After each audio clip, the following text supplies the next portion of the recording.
Bonjour tout le monde, bienvenue sur ma chaîne. Aujourd'hui, je vais vous présenter une recette super simple.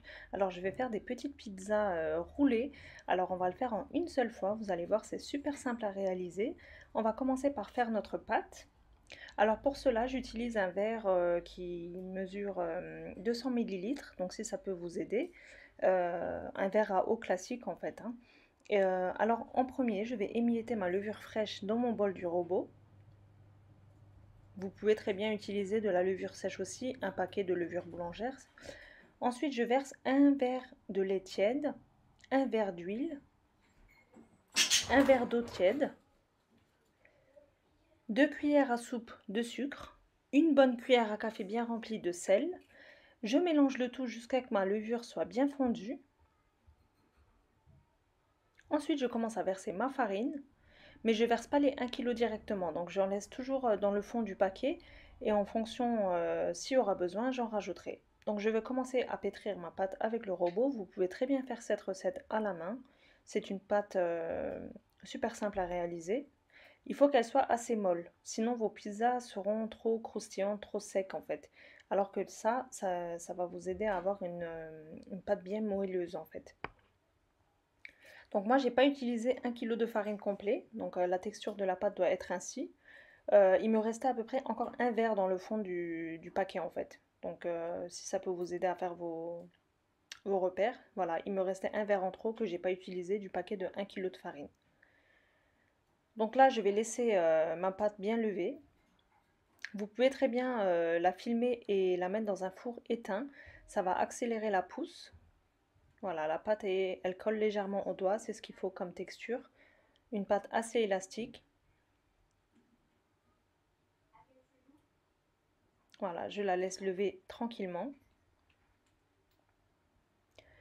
Là, on va préparer les ingrédients pour l'intérieur. Alors moi, j'ai utilisé du sucuk, c'est un genre de saucisson turc, des petits poivrons verts, des tomates que j'ai pelées et coupées en petits cubes et du fromage à pizza. Voilà. Mais vous pouvez bien entendu garnir selon vos goûts. Vous mettez ce que vous voulez, des olives, des saucisses, des merguez, du poulet, c'est selon vos envies. Voilà, ma pâte a bien levé. On peut commencer à faire notre pizza roulée.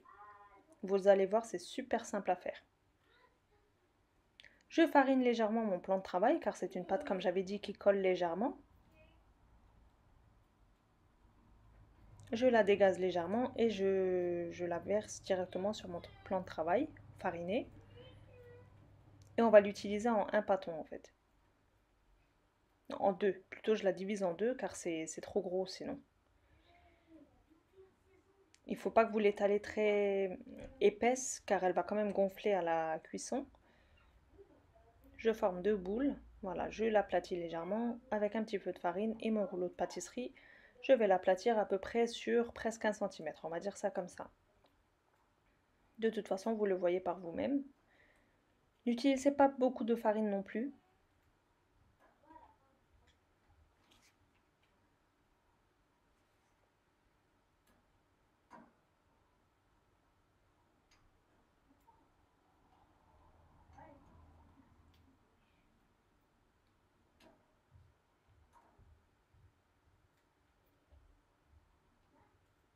Voilà, à peu près 1 cm d'épaisseur, pas plus.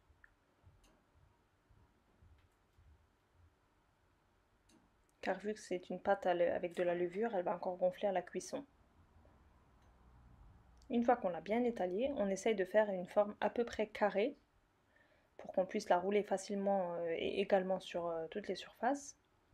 Moi, j'utilise pas de sauce tomate, je n'en vois pas l'intérêt, ça suffit largement toutes ces garnitures, mais si vous voulez, vous pouvez étaler une fine couche de sauce tomate, épicée bien sûr, avec de l'épice à pizza ou tomates séchées, etc.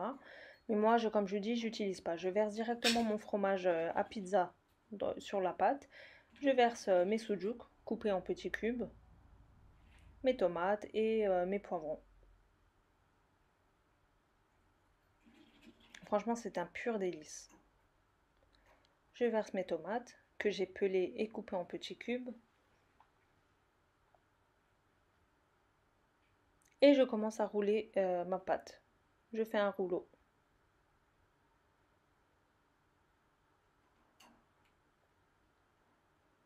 Voilà. Si ça déborde sur les côtés, on les remet à l'intérieur. On a notre rouleau. Maintenant, on va couper des tranches et les disposer sur notre plaque de cuisson munie d'un papier sulfurisé. Alors moi, je les coupe à peu près à une largeur de 2 doigts, comme vous le voyez. C'est suffisant.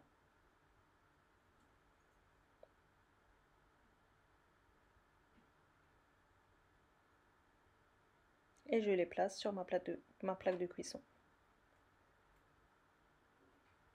Si vous voulez, vous pouvez les aplatir légèrement avec les doigts.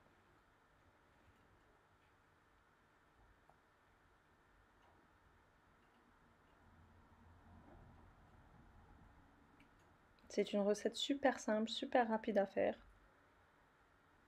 Vous pouvez très bien les congeler à ce stade. Une fois que vous les avez mis sur votre plaque de cuisson, vous les passez au congèle et vous pouvez les cuire à tout moment dès que vous le souhaitez. Je fais pareil pour ma deuxième pâte. Comme je l'ai dit au début de la vidéo, vous pouvez la garnir selon vos envies.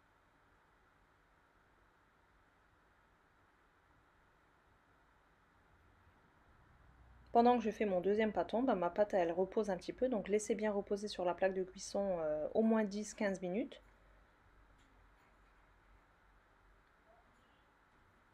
Voilà, ma première plaque a reposé. J'ai préchauffé mon four à 200 degrés et je vais les dorer légèrement avec du jaune d'œuf et un tout petit peu de lait pour rendre liquide mon jaune d'œuf, mais vraiment très peu de lait, hein, à peu près une cuillère à soupe c'est suffisant pour le jaune d'œuf. Je mélange et je badigeonne mes petites pizzas.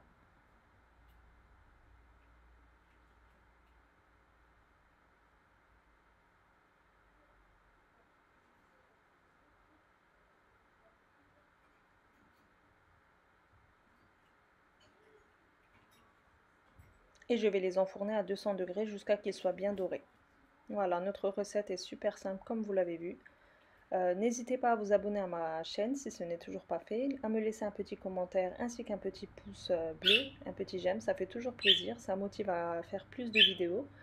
Et donc n'hésitez pas à reproduire cette recette.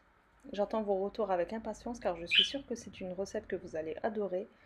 Euh, Déjà de une par sa simplicité et de deux par le goût. C'est excellent. Voilà, ils sont cuits. Donc c'est tout pour aujourd'hui. Je cuis ma deuxième plaque avec et là je vais vous montrer l'intérieur. Ils sont super moelleux.